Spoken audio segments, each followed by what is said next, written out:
Nagadan, belong to Singapore. Today's my topic is PPE. PPE is personal protective equipment. Definition is protect your body any hazard and injuries is called PPE. Many types of requirement of PPE. First requirement is helmet. My topic is only helmet. What is helmet benefit? Helmet is protect our head. We use helmet any working place and and and ride bike and ride cycles. Helmet is a very helmet is protect our head and helmet is protect our head and not protect our head. Helmet is protect our life. Helmet is your life. Your brain is your life. All human working and any work doing work. This brain is the very most important for your life. Helmet.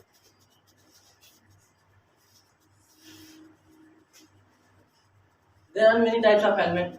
You buy helmet only SIS mark and certified Yes, helmet. I'm. Thank you.